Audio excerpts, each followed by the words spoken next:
Em 1939, a Waffen-SS entrou na guerra como uma força não testada, lutando ao lado da Wehrmacht na invasão da Polônia. As primeiras campanhas na Polônia e Europa Ocidental tiveram avanços rápidos, combates urbanos e desafios logísticos, mostrando fraquezas e exigindo adaptações táticas. Apesar dos contratempos, essas batalhas tornaram a Waffen-SS uma força mais organizada e formidável. Em 1941, eles haviam evoluído de uma unidade política auxiliar para um componente-chave da máquina militar alemã, justamente a tempo para a maior invasão terrestre da história, a Operação Barbarossa.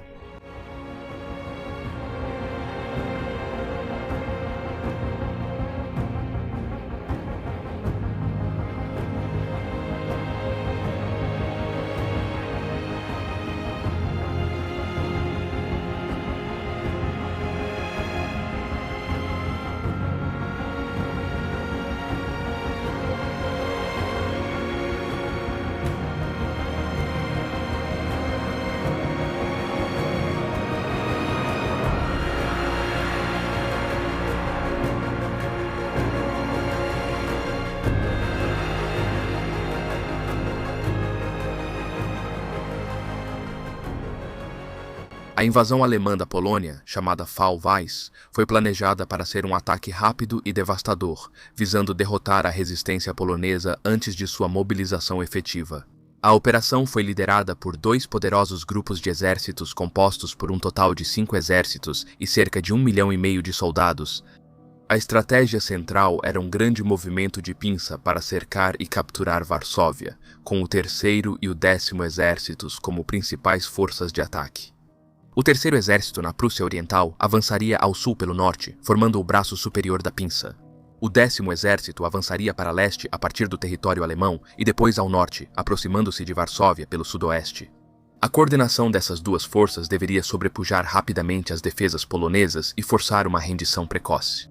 Exatamente às 4h45 do dia 1º de setembro de 1939, a máquina de guerra alemã entrou em ação. O silêncio da madrugada foi quebrado pelo estrondo da artilharia e pelo grito dos Stukas da Luftwaffe atacando as posições polonesas. As pontas de lança blindadas alemãs avançaram, levantando terra ao cruzar a fronteira polonesa. A infantaria seguia logo atrás, avançando de forma metódica e implacável. Durante o caos dos primeiros combates, o SS Standartenführer Felix Steiner, comandante do regimento de infantaria motorizada Deutschland, observava o campo de batalha com um olhar calculista. Felix Steiner já era visto como um dos comandantes mais capazes e visionários da Waffen-SS, e sua habilidade tática seria inestimável nas semanas seguintes. Ele foi essencial no treinamento e doutrina de seus homens, destacando adaptabilidade e iniciativa em combate. Uma de suas ideias mais inovadoras era que todo soldado, independente da patente, devia estar pronto para substituir seu superior imediato caso ele caísse em combate. Essa filosofia garantia que, mesmo com grandes perdas, as unidades alemãs mantivessem a coesão e mantivessem a pressão no ataque. À medida que as batalhas iniciais se intensificavam, os alemães encontraram uma resistência feroz, especialmente em Moława, onde os defensores poloneses usaram o terreno natural e fortificações bem preparadas para conter o avanço. No entanto, a estratégia alemã permanecia clara. Pressão implacável, poder de fogo avassalador e manobras mecanizadas rápidas seriam a chave para alcançar uma vitória rápida. A invasão da Polônia havia começado e, com ela, o primeiro capítulo do que logo se tornaria a guerra mais devastadora da história da humanidade. A unidade Leibstandarte SS Adolf Hitler enfrentou forças polonesas nos arredores de Pabianice, encontrando uma resistência firme e inabalável. Os defensores poloneses lutaram com ferocidade, obrigando as tropas da SS ao combate corpo a corpo. Um soldado da SS recordou vividamente o avanço implacável das forças polonesas, que seguiam pela vegetação pisoteada sobre os corpos de seus camaradas caídos. Eles não se aproximaram cabisbaixos como quem enfrenta chuva forte, mas de cabeça erguida, como nadadores contra as ondas. Enquanto isso, a SS SSVT Deutschland, liderada por Felix Steiner, avançou ao sul rumo a Moława. Apesar do sucesso inicial, a unidade enfrentou grandes desafios logísticos, como a falta de combustível, que afetou a mobilidade de suas forças motorizadas. O terreno apresentava obstáculos adicionais. As estradas, sob o sol, ficavam cobertas de poeira durante o dia, enquanto a lama encharcada pela chuva dificultava o movimento à noite. O primeiro grande confronto ocorreu perto de Moława, onde as tropas polonesas haviam fortificado suas linhas defensivas. As posições polonesas estavam bem preparadas, fortemente entrincheiradas e eram defendidas com ferocidade. Com o avanço alemão desacelerando, o general Werner Kempf decidiu por um ataque coordenado, usando bombardeios de artilharia e apoio aéreo para enfraquecer as defesas polonesas. O bombardeio preliminar não alcançou as expectativas e vários bunkers poloneses ficaram intactos. Quando o 7º Regimento Panzer lançou um ataque direto, encontrou rapidamente obstáculos antitanque bem posicionados. A artilharia polonesa, posicionada para maximizar a eficácia, mirou nos tanques alemães em avanço, causando estragos entre os modelos Panzer I e Panzer II, que eram levemente blindados. O ataque colapsou rapidamente, com 39 Panzers sendo destruídos, danificados ou quebrando sob o fogo implacável dos poloneses. Como se não bastassem os infortúnios alemães, o apoio prometido dos bombardeiros de mergulho Stuka da Luftwaffe não se materializou, deixando a infantaria perigosamente exposta. Após o ataque dos Panzers ser repelido, a infantaria de Deutschland avançou sozinha, tentando tomar os bunkers poloneses apenas com determinação. As tropas da SS avançaram até menos de 100 metros das fortificações inimigas antes de recuar. Sem conseguir romper as defesas e em desvantagem de fogo, os alemães recuaram, sofrendo um revés temporário, mas significativo, em sua ofensiva. No dia seguinte, relatos urgentes informaram que as forças alemãs romperam as linhas polonesas em Chorzów, forçando um corpo polonês inteiro a bater em retirada. A divisão Panzerkampf foi logo enviada ao leste para explorar a ruptura, perseguindo as forças polonesas em retirada. Nesta nova fase do avanço, os grupos de batalha da SS, sob o comando de Felix Steiner e Matthias Kleinhäuser-Kamp, reforçados por elementos do 7º Regimento Panzer, lideraram o ataque. Apesar da retirada caótica, as tropas polonesas lutaram ferozmente para conter o avanço alemão. Travaram-se combates em movimento enquanto os poloneses em retirada faziam ações desesperadas de retaguarda, usando qualquer abrigo que encontrassem. O avanço implacável os empurrou de volta até o rio Narva, onde assumiram posições defensivas nas antigas fortalezas imperiais russas em Ruzhin. Ali, uma poderosa rede de 4 fortes entrincheirados mantinha-se firme. Os alemães lançaram ataques sucessivos, suas pontas de lança blindadas martelando as defesas polonesas. Bombardeiros de mergulho Stuka desciam em alta velocidade, destruindo as fortificações inimigas com explosivos de alto poder. Metralhadoras crepitavam sem parar enquanto tropas da SS e Wehrmacht avançavam. Os poloneses, porém, não cederam.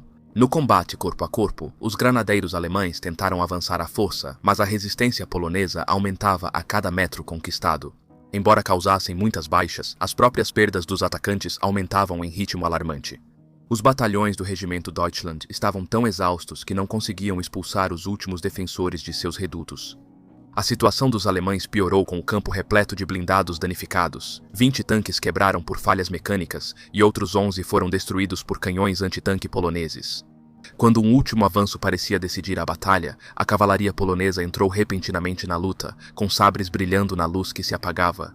Ataque inesperado desmantelou as formações alemãs e forçou retirada. O triunfo polonês foi breve. Enquanto defendiam Rosan, tropas alemãs já cruzavam o Narva ao sul. Percebendo a ameaça de cerco, os defensores poloneses foram obrigados a abandonar a fortaleza sob a cobertura da noite. A perseguição continuou implacável, com o regimento Deutschland avançando para o leste em direção ao rio Bug. As cidades caíram em rápida sucessão, Shervin, Nadbury, cada uma capturada após intensos combates com as forças polonesas em retirada. Porém, um forte contra-ataque vindo de Lomza ameaçou parar o avanço alemão. Tropas polonesas organizadas atacaram forte, forçando os alemães a se defender. Após horas de confrontos brutais, a chegada do 7º Regimento Panzer mudou a batalha e repeliu o ataque polonês. Em 10 de setembro, a divisão Panzerkampf cruzou o rio Bug e recebeu ordens para avançar ao sul, cortando as forças polonesas em retirada para Varsóvia. A divisão avançou, capturando Kolossi, Siedlce e Zelocho, depois seguiu para o leste rumo a Jankowic. Em 16 de setembro, o grupo de combate de Kleine-Heisterkamp chegou às margens do Vístula, concluindo o cerco a Varsóvia, que ficou sitiada. Apesar do avanço bem-sucedido, os alemães enfrentaram resistência, com tropas polonesas lançando contra-ataques para impedir a queda da cidade. Cada rua, cada campo virou um campo de batalha. Com o cerco a Varsóvia, o regimento Deutschland foi movido ao noroeste da cidade para participar do ataque às fortificações polonesas fortemente defendidas de Modlin e Zakrozim. Modlin era um bastião, com cerca de 35 mil soldados poloneses prontos para lutar até o fim. Patrulhas alemãs, ao sondar as defesas, enfrentaram intenso fogo de metralhadoras e artilharia, sofrendo grandes baixas. A Luftwaffe bombardeou a fortaleza por dias, com Stukas semeando destruição sobre os defensores. O bombardeio enfraqueceu a resistência polonesa e, em 29 de setembro, as tropas da SS lançaram o ataque final. Após um intenso bombardeio de artilharia, eles invadiram Zakrozim com eficiência implacável. Em 90 minutos, o forte havia caído. Milhares de soldados poloneses renderam-se, suas formações incapazes de continuar lutando. Às 14h50 de 29 de setembro, o general Zerzak, comandante da guarnição de Modlin, rendeu-se formalmente. Os alemães conquistaram uma vitória decisiva. Reconhecendo o papel da SS na campanha, o general Kempf elogiou: "Se a infantaria é a rainha da batalha, vocês, homens do Deutschland, foram os imperadores da guerra motorizada." Apesar das conquistas no campo de batalha, as tensões entre Wehrmacht e SS continuavam. Relatório confidencial de Kempf ao alto comando do exército revelou detalhes raros sobre as polêmicas unidades da SS sob seu comando. Ele descreveu o regimento Deutschland como, em todos os aspectos, um regimento de infantaria plenamente capaz. Regimento elogiando o SS Standartenführer Steiner por sua liderança excepcional. O regimento de artilharia SS foi elogiado por seus resultados excepcionais e espírito de combate, enquanto o destacamento de reconhecimento SS, sob seu comandante ousado, recebeu crédito por conquistas exemplares. O mais impressionante foi a admiração de Kempf pela unidade de comunicações SS, elogiada por uma eficiência que ele nunca havia visto. Embora a campanha polonesa tenha sido uma vitória retumbante para os alemães, ela teve seu preço. Os poloneses lutaram com tenacidade e, enquanto a batalha ainda fumegava em Varsóvia, os alemães sabiam que sua campanha no leste só começava. As críticas entre o exército e a SSVT começaram quase imediatamente após o fim bem-sucedido da campanha polonesa. Oficiais superiores da Wehrmacht ficaram profundamente perturbados com a conduta das unidades da SS, especialmente as Totenkopf. Relatórios de execuções em massa, execuções sistemáticas e a destruição em grande escala de propriedades civis causaram atritos significativos. Alguns comandantes do exército ficaram revoltados com essas ações, considerando as brutalidades desnecessárias que manchavam a reputação das forças armadas. A SS, no entanto, via essas ações como parte de sua guerra ideológica, eliminando os chamados inimigos do Estado sem hesitação. Essa divisão entre os militares profissionais e a SS continuaria a se aprofundar nos anos seguintes. Apesar disso, nem todos os oficiais do exército tinham preconceito total contra a SS. O general Werner Kempf, por exemplo, reconhecia a eficácia em combate das formações da SSVT e não rejeitava totalmente o papel delas nas operações de linha de frente. Mais importante ainda, Heinrich Himmler e Adolf Hitler ficaram muito satisfeitos com o desempenho de suas tropas da SS na Polônia. Himmler, ao querer expandir a Waffen-SS e torná-la uma força militar poderosa, defendia que sua eficácia aumentaria muito se atuasse como uma única divisão, em vez de dispersa entre diferentes formações do exército. Hitler concordou com Himmler e, para a próxima campanha no Oeste, aprovou a criação do SS Wehrführungsdienst, que uniria os regimentos SSVT e suas unidades de apoio, como batalhões de pioneiros, comunicações e artilharia. Essa reestruturação foi crucial para transformar a SS de uma força paramilitar desorganizada em uma unidade de combate independente na máquina militar alemã. Enquanto a Leibstandarte SS Adolf Hitler seguia como unidade independente, Hitler ampliou ainda mais o papel da SS na guerra. Ao autorizar duas novas divisões, a divisão Totenkopf foi formada principalmente por membros da SS Totenkopf-Verbände, conhecida por seu papel na guarda de campos de concentração, e a divisão Polizeidivisión, que integrou policiais alemães à linha de frente militar. Soldados da SS verificavam documentos de civis no leste da Polônia, aplicando as novas políticas antes do fim oficial da campanha. O regimento Totenkopf Brandenburg, uma das formações mais notórias da SS, realizou operações brutais, como a execução de 800 pessoas em Bydgoszcz, parte do que foi chamado de ação contra a inteligentsia. Essas atrocidades ocorreram sob o pretexto de eliminar a resistência, vista como atividade de partisans. Apesar das ambições de Himmler para a SS, a Wehrmacht resistiu à sua expansão. Muitos no exército alemão consideravam a SS uma força ideológica, sem o profissionalismo das unidades militares tradicionais. Hitler, apesar de apoiar a SS, ainda não queria antagonizar totalmente sua liderança militar. Como compromisso, ele determinou que as unidades da SS atuariam como divisões completas, mas ainda sob comando geral do exército no campo de batalha. Isso tinha como objetivo manter as operações militares coordenadas e impedir que a SS se tornasse uma força totalmente autônoma.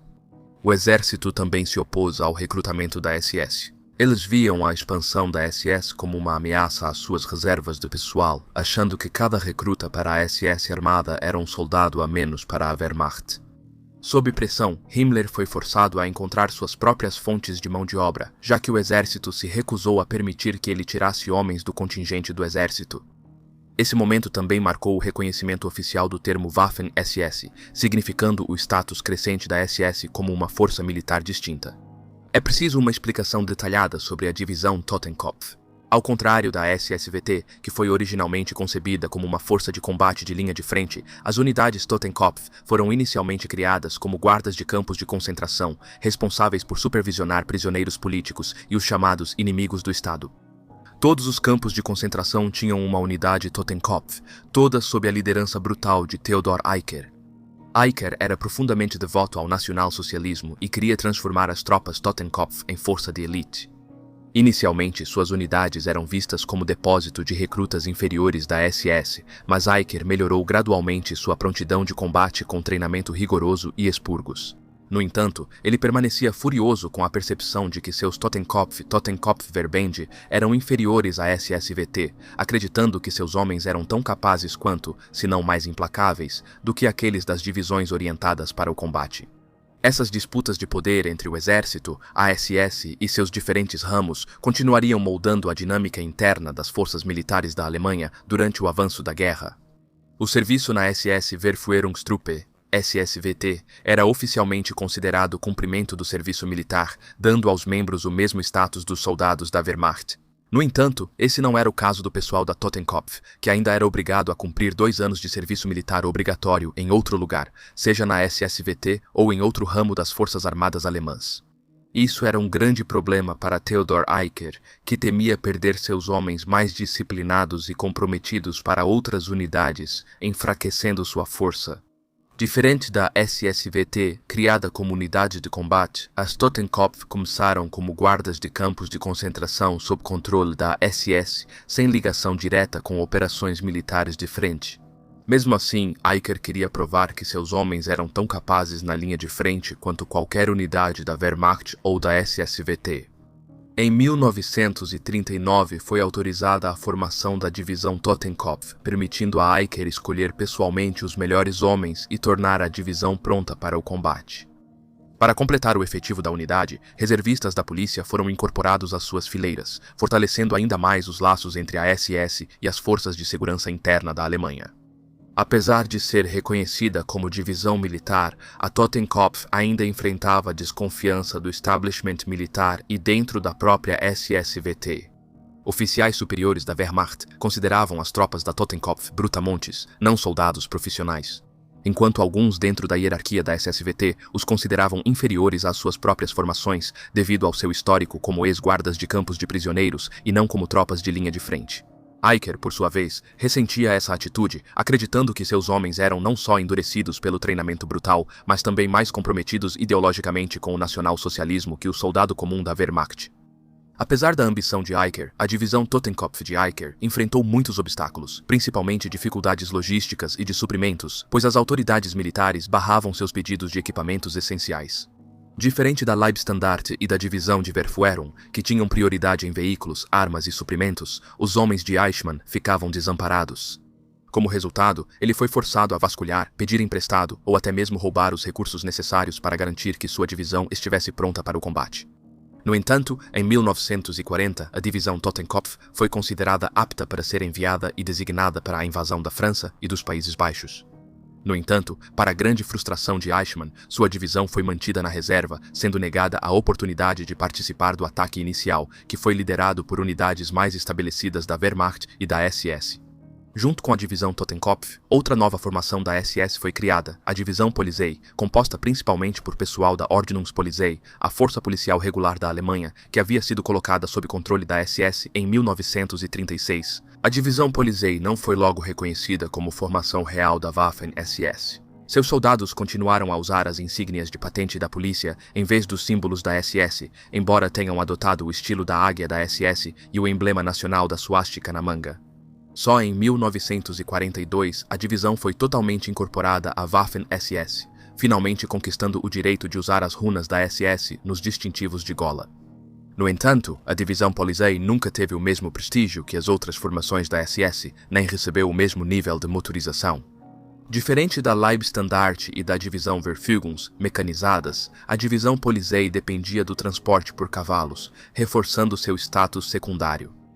Com o tempo, a unidade tornou-se uma divisão Panzergrenadier integrada, mostrando seu valor em batalhas, apesar do início difícil. Para a invasão em grande escala da França e dos Países Baixos, Hitler reuniu 139 divisões, incluindo 3 divisões Waffen-SS e o regimento Leibstandarte. As forças foram separadas em 3 grupos de exércitos, cada um com função específica. Os grupos de exércitos A e B receberam a missão da ofensiva principal pela Bélgica e Luxemburgo, visando alcançar a costa francesa antes de virar ao sul. Enquanto isso, o grupo de exércitos C estava diante da linha Maginot, com a missão de manter as forças francesas presas enquanto o principal avanço alemão ocorria ao norte. Entre as formações da SS, a Leibstandarte SS Adolf Hitler e o regimento Der Führer da divisão Verfügungs foram incluídos na primeira onda do 18º Exército do Grupo de Exércitos B, com o objetivo de capturar pontes rodoviárias e ferroviárias na fronteira holandesa. Essas travessias eram essenciais para o avanço rápido das forças alemãs na Holanda e Bélgica. Enquanto isso, o restante da divisão Verfügungs foi enviado na segunda onda para garantir mais pontos de travessia ao sul. Enquanto a divisão Verfügungs e a Leibstandarte participaram do ataque inicial, tanto as divisões Totenkopf quanto Polizei ficaram na reserva, aguardando o momento de serem enviadas assim que as linhas de frente avançassem o suficiente. A decisão foi motivada por dúvidas do alto comando da Wehrmacht sobre a eficácia dessas unidades, consideradas ainda não testadas em grandes guerras. No entanto, ao serem enviadas ao combate, essas divisões provaram sua eficácia em algumas das batalhas mais brutais e controversas da campanha. A Waffen-SS ainda era iniciante, mas a invasão da França foi um ponto de virada que definiu seu papel em futuros conflitos. A campanha demonstraria se essas formações movidas por ideologia eram realmente capazes de atuar ao lado da Wehrmacht profissional ou se seu fanatismo se mostraria uma desvantagem na guerra moderna. Às 5h30 do dia 10 de maio de 1940, a Leibstandarte SS Adolf Hitler avançou pela fronteira holandesa, penetrando rapidamente em território inimigo. Ao meio-dia, a unidade já havia percorrido impressionantes 100 km 62 milhas, capturando Zareu e, mais importante ainda, garantindo uma travessia sobre o rio Idissel. Apesar dos holandeses explodirem 2 pontes críticas, um grupo liderado pelo SS Obersturmführer Hugo Krass forçou a travessia, permitindo ao regimento manter seu avanço rápido. Após garantir a área, a Leibstandarte seguiu ao sul para se unir à divisão Verfügungs, apoiando o avanço alemão a Roterdã. Por liderar o ataque com sucesso, Krass foi o primeiro oficial da Waffen-SS na frente ocidental a receber a Cruz de Ferro de primeira classe. Enquanto isso, o regimento Führer foi encarregado de garantir outra travessia crucial do Idissel, perto de Arnhem. Os holandeses destruíram todas as pontes, obrigando o 2º Batalhão a cruzar sob fogo inimigo e montar uma cabeça de ponte na margem oeste. Em seguida, pioneiros da SS ergueram pontes temporárias, permitindo ao 3º Batalhão atravessar rápido e lançar um grande ataque contra Arnhem. A cidade, que as forças holandesas esperavam defender por pelo menos 3 dias, caiu para os alemães em apenas 4 horas, destruindo completamente os planos defensivos holandeses. No dia seguinte, o regimento Führer rompeu a linha Gräbe, uma posição defensiva-chave, e logo recebeu um papel de destaque na ofensiva relâmpago alemã pela Holanda, completando seu avanço em Zandvoort, na costa. Apesar da forte resistência de algumas tropas holandesas, elas foram rapidamente superadas pela velocidade e poder de fogo do ataque da Waffen-SS. No dia 12 de maio, uma das grandes tragédias da campanha aconteceu quando a Luftwaffe bombardeou Roterdã, devastando a cidade. Uma falha de comunicação fez com que os bombardeiros da Luftwaffe não soubessem da rendição holandesa, causando destruição generalizada. Mais tarde, o comandante paraquedista alemão, General Kurt Student, e o general Dietrich von Colditz estavam na cidade negociando a rendição formal quando um incidente inesperado ocorreu. Do lado de fora do prédio, onde as negociações estavam acontecendo, um grande número de soldados holandeses estava reunido em grupos quando, de repente, os elementos de vanguarda da Leibstandarte irromperam na praça. As tropas da SS atiraram imediatamente, causando caos. Na confusão, uma bala alemã perdida feriu gravemente o general Kurt Student, chocando os comandantes alemães. Apesar disso, a Leibstandarte continuou seu avanço, avançando em direção a Delft, onde capturou 4.000 prisioneiros holandeses antes de chegar a Haia, justamente a tempo da rendição holandesa em 14 de maio de 1940. Enquanto a Leibstandarte e o regimento der Führer avançavam, o grosso da divisão Verfügungs seguiu para a periferia norte de Antuérpia, protegendo o flanco sul do 18º Exército contra possíveis contra-ataques aliados da França. Como os contra-ataques não ocorreram, a divisão foi enviada ao sul, entrou na Bélgica e mudou de foco para novos objetivos. Enquanto isso, paraquedistas alemães capturaram com sucesso as pontes vitais de Moerdijk, ao sul de Roterdã, essenciais para o avanço alemão. Reconhecendo a importância estratégica da posição, os franceses enviaram uma força de socorro para retomar as pontes, mas seu avanço encontrou elementos da 9ª Divisão Panzer, à qual a Leibstandarte estava temporariamente anexada. Uma batalha feroz se seguiu e, após combates intensos, os franceses foram forçados a recuar, consolidando o controle alemão sobre a área. A divisão Verfügung, realocada, foi ordenada a atacar a costa holandesa e capturar as ilhas fortemente defendidas de Walcheren e Beverland. Apesar da rendição holandesa em 14 de maio, as forças aliadas nas ilhas se recusaram a se render, exigindo um ataque em grande escala. A missão foi extremamente difícil, pois os defensores contavam com apoio da artilharia de Antuérpia e de navios de guerra britânicos na costa. O ataque às ilhas serviu como teste para a Waffen-SS, que enfrentou uma das maiores resistências da campanha holandesa. No dia 16 de maio, a divisão Totenkopf entrou em combate pelo 15º Corpo Panzer do general Hoth, sob comando do Grupo de Exércitos A. Porém, o avanço deles à linha de frente foi dificultado por estradas congestionadas de comboios militares alemães, caminhões de suprimentos e civis em fuga. Quando as tropas Totenkopf chegaram a Cambrai, foram surpreendidas por um forte contra-ataque blindado dos aliados em seus flancos. No dia 21 de maio, uma força de cerca de 130 tanques britânicos e franceses avançou contra as posições da SS, pegando-os de surpresa. Apesar de lentos e pouco armados, esses tanques aliados tinham blindagem pesada que dificultava sua destruição. Para seu horror, os artilheiros antitanque da Totenkopf viram que seus projéteis de 3,7 centímetros eram ineficazes, ricocheteando na blindagem inimiga, exceto a queima-roupa. À medida que as enormes feras de aço avançavam, alguns soldados Tonkopf entraram em pânico e fugiram, expondo fragilidades em seu treinamento e liderança. No entanto, após um combate feroz e a chegada de reforços alemães, o ataque foi finalmente repelido, embora ao custo de vários tanques alemães e muitas baixas da SS. Essa batalha marcou o primeiro grande teste para a divisão Totenkopf, revelando que, embora seus homens fossem implacáveis e movidos por ideologia, ainda lhes faltava experiência de combate e a disciplina da Wehrmacht. Com o avanço da ofensiva alemã, a Waffen-SS já estava totalmente envolvida no conflito. Seus êxitos na Holanda e Bélgica mostraram seu estilo agressivo, mas reveses iniciais como em Cambrai revelaram falhas que precisavam ser corrigidas antes de se tornarem uma tropa de elite. Com a campanha no Oeste em curso, as unidades da SS precisariam provar seu valor nas próximas batalhas. Em maio de 1940, a divisão Totenkopf avançava para o Oeste sob fogo, participando da fase final da Batalha da França. Apesar da agressividade dos homens de Eichmann, sua inexperiência ficou evidente no contra-ataque aliado em Cambrai, onde tanques britânicos e franceses resistiram aos canhões antitanque ultrapassados de 3,7 centímetros. A incapacidade de deter os blindados inimigos gerou pânico e fez alguns soldados da Totenkopf fugirem antes da situação se estabilizar. No entanto, a divisão logo retomou o controle e teve papel importante no avanço alemão para o oeste. Em 22 de maio, a 6ª e 8ª Divisões Panzer e a Divisão Verfügungs receberam ordens urgentes para avançar rapidamente a Calais. O avanço rápido levou a combates intensos com as forças aliadas. Em uma ação, um grupo de 30 homens da Divisão Verfügungs encontrou inesperadamente um batalhão francês. Os franceses, pegos completamente de surpresa pela aparição repentina das tropas da SS em suas linhas, renderam-se imediatamente sem lutar. À medida que a divisão Verfügungs avançava, também encontrou tanques franceses fortemente blindados, tão resistentes quanto os enfrentados pela divisão Totenkopf em Cambrai. Novamente, projéteis antitanque alemães ricochetearam na blindagem espessa, obrigando as tropas da SS a lutar de perto para atingir os pontos fracos. Em 24 de maio, a Leibstandarte, agora parte da 1ª Divisão Panzer, alcançou seu próximo grande objetivo, o canal Aare, última barreira antes do avanço sobre Dunkerque. Neste estágio, as forças aliadas haviam sido comprimidas em um bolsão triangular que se estendia de Tenouzen, no norte, até Valenciennes, no sul, e Gravelines, no sudoeste.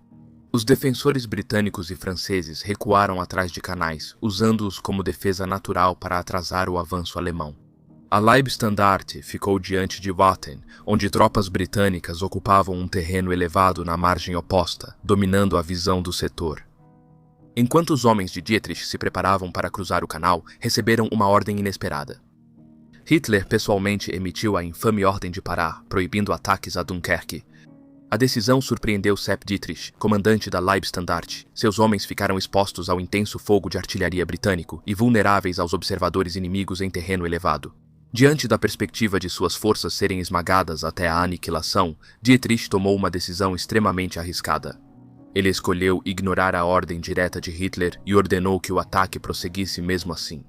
A Leibstandarte avançou pelo canal, lançando um ataque determinado contra as posições britânicas. Apesar da resistência feroz, eles conseguiram capturar o terreno elevado, garantindo uma posição vital para o avanço contínuo dos alemães.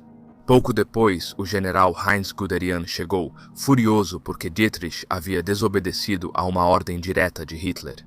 Após ouvir a justificativa de Dietrich, Guderian apoiou suas ações, reconhecendo que esperar colocaria os alemães em risco e daria tempo aos britânicos para reforçar defesas. Em outros trechos da linha de frente, membros da divisão Verfügung já haviam cruzado o canal antes da ordem de parada.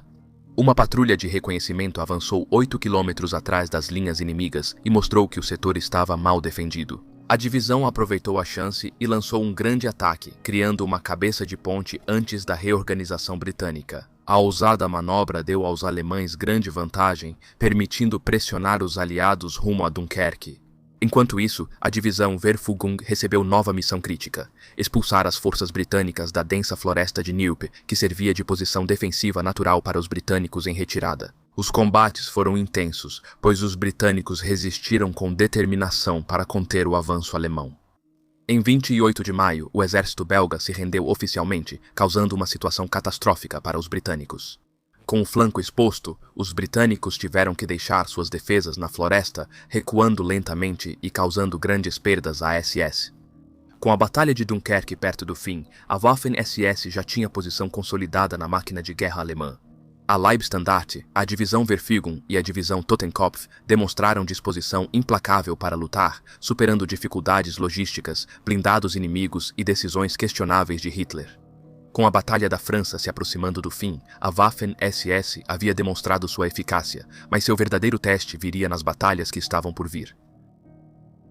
Na noite de 26 para 27 de maio, a ordem de parada foi suspensa e a divisão Totenkopf pôde avançar novamente. Desta vez, as tropas da SS cruzaram o canal em Bethune, avançando em direção a Merville, mas foram imediatamente recebidas com forte resistência das forças britânicas, resultando em pesadas baixas. Enquanto isso, o regimento Deutschland e a 3ª Divisão Panzer da Wehrmacht avançaram para Merville, onde encontraram uma forte linha defensiva britânica no canal Lys em 27 de maio. Oberführer Felix Steiner da SS ordenou um ataque total, com o 3º Batalhão atravessando o canal após uma barragem preparatória da artilharia alemã.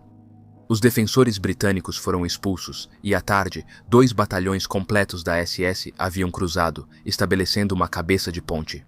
No entanto, essa vitória durou pouco. Os britânicos ainda seguravam ambos os flancos e a divisão Totenkopf, que daria apoio ao ataque, estava muito longe para ajudar.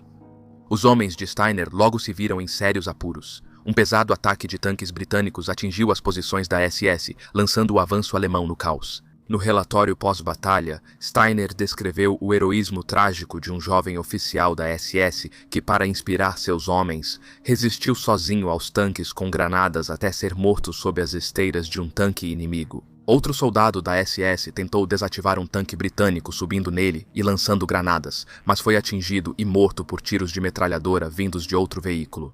Mesmo com apenas fuzis para a defesa, as tropas da SS não recuaram e mantiveram suas posições até a chegada de uma companhia antitanque da divisão Totenkopf, que expulsou os blindados britânicos. Porém, os alemães seguiram sob bombardeio de artilharia, impedindo-os de perseguir as forças britânicas em retirada. Ao norte, a Leibstandarte SS Adolf Hitler seguiu avançando implacavelmente rumo a Dunkerque.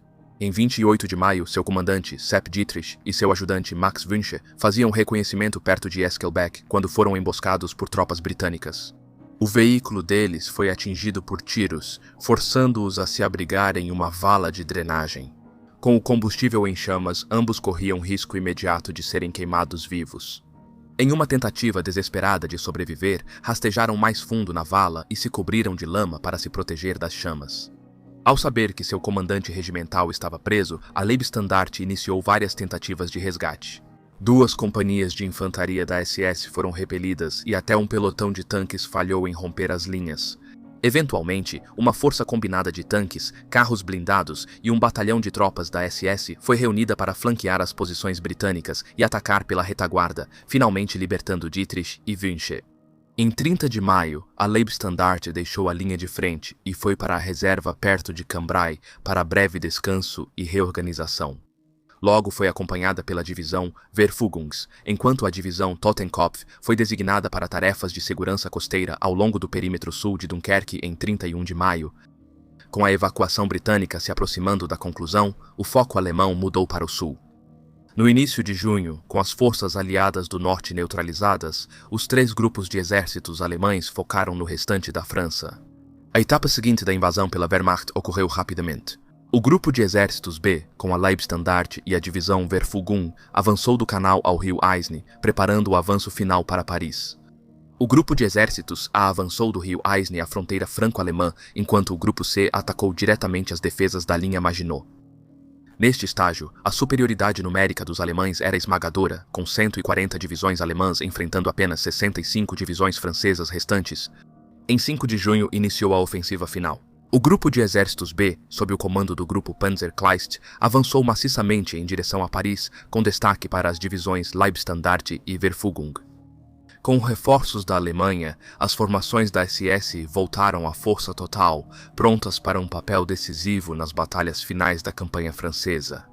Em junho de 1940, a divisão Totenkopf havia se transformado em uma unidade endurecida pelo combate, apesar de ter sofrido pesadas baixas e recebido duras críticas de alguns comandantes da Wehrmacht por sua brutalidade durante a campanha.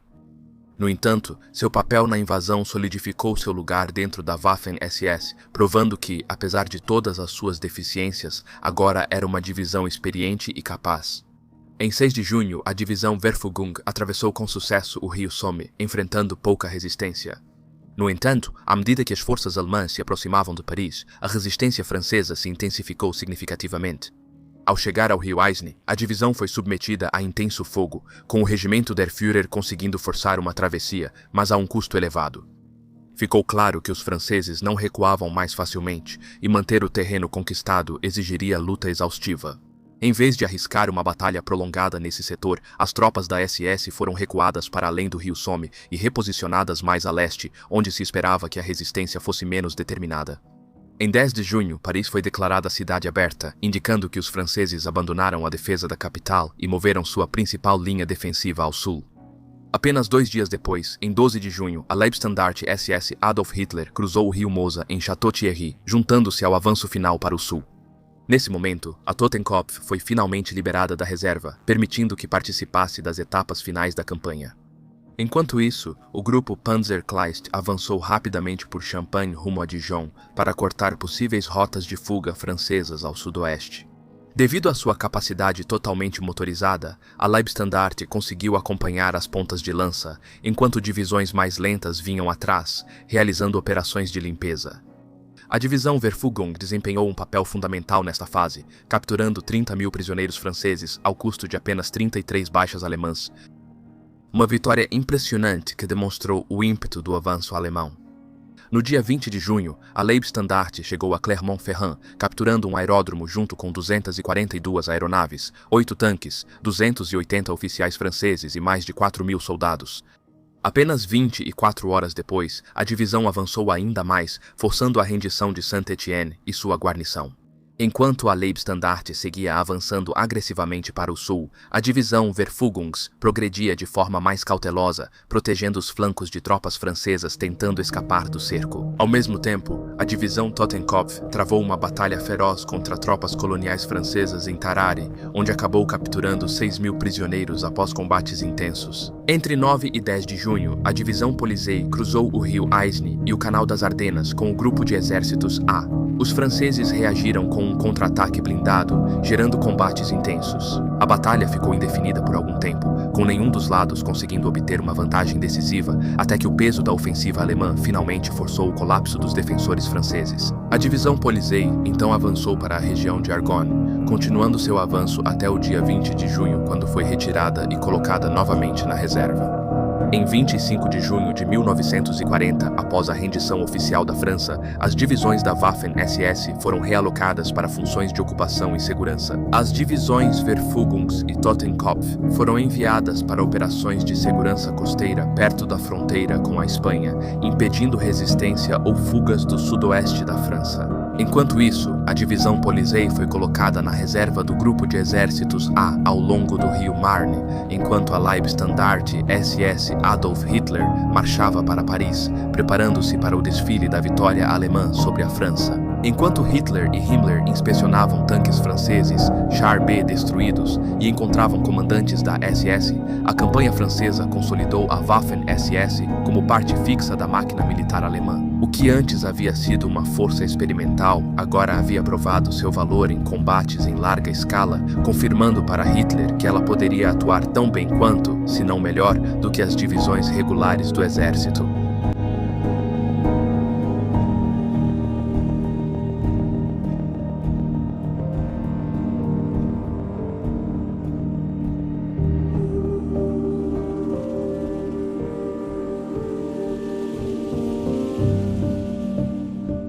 Sim, a guerra com a Polônia foi lamentável, mas também inevitável. A maioria dos alemães antes da guerra via a Polônia como antigo súdito. Governamos os poloneses por muito tempo com a Rússia. Acho que os tratamos bem, mas eles também tinham uma minoria que queria independência. Após a Primeira Guerra, isso virou realidade, mas isso também tornou o governo mais ousado. Os vermelhos atacaram, mas eles conseguiram milagrosamente repelir os vermelhos. Mas eles atacaram nossas fronteiras para tomar mais terras à força. Isso continuou até a década de 1930. A R4 acabou com isso e plantou a semente do ódio. Muitos poloneses achavam que devíamos algo a eles e viam a Alemanha como um valentão prestes a ser enfrentado. O Führer tinha um plano principal: reunir as terras perdidas. Ele cumpriu bem essa promessa, mas os ingleses não queriam uma Alemanha forte e usaram a Polônia como pretexto para outra guerra. Eu era metralhador no regimento Germânia. A Polônia esperava a guerra e estava preparada para nos enfrentar. Ao cruzarmos a fronteira, eles estavam em posição ofensiva. Nossa Luftwaffe superou a força aérea polonesa e abriu caminho para as unidades terrestres.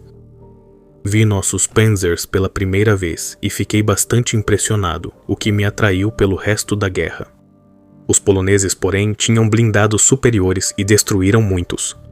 Eles foram equipados com armas alemãs da Primeira Guerra Mundial, tanques franceses e ingleses e caminhões americanos. Achei os soldados muito agradáveis. Nós frequentemente brincávamos com eles, dizendo que estavam indo em direção a Berlim, mas não da forma que eles imaginavam. Permitimos que seus oficiais se rendessem dignamente e tínhamos ordens de tratá-los com respeito.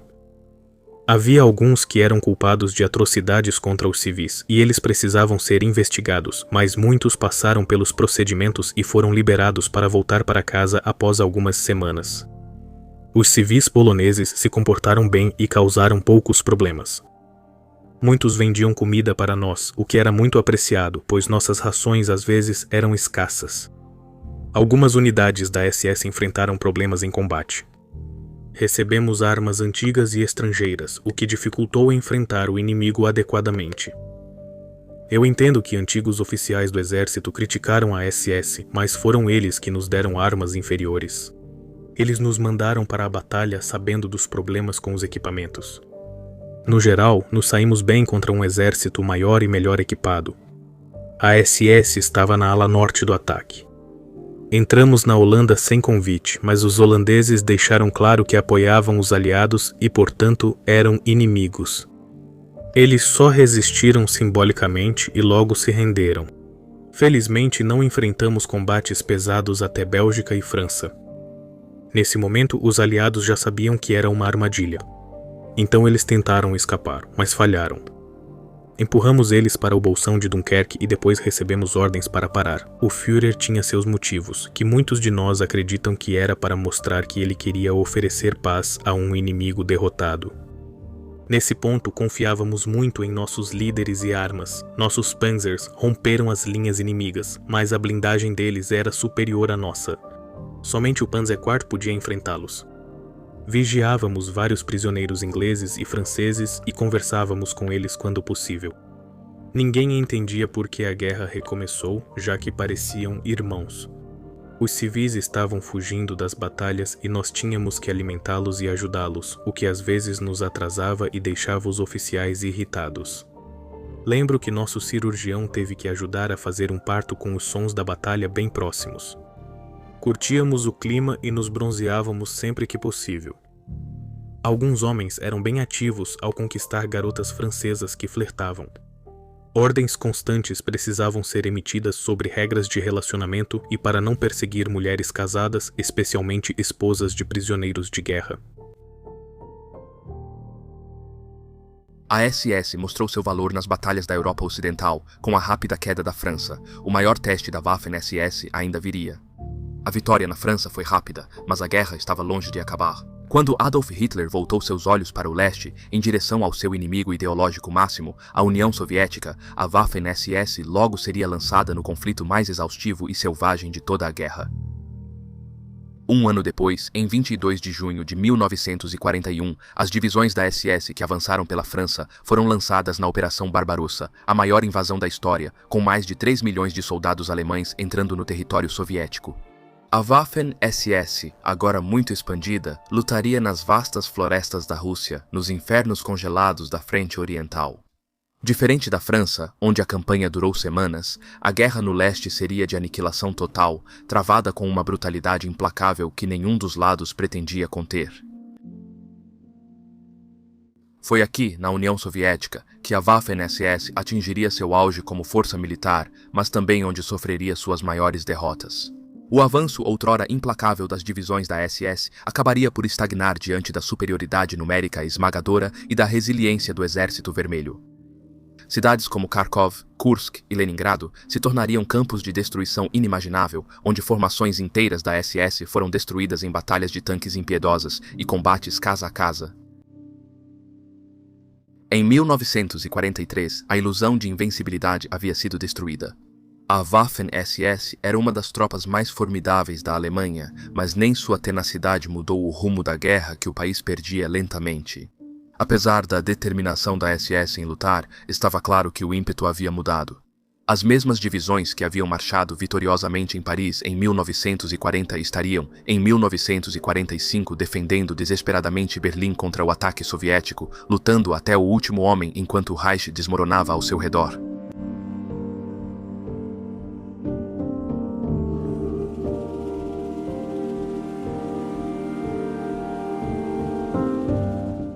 Encerramos o vídeo de hoje. Agradeço muito por você ter assistido até o fim. Seu apoio é fundamental para mim. Obrigado aos meus incríveis apoiadores. Para apoiar o canal ou acessar conteúdo exclusivo, confira os links do meu Patreon e Instagram abaixo.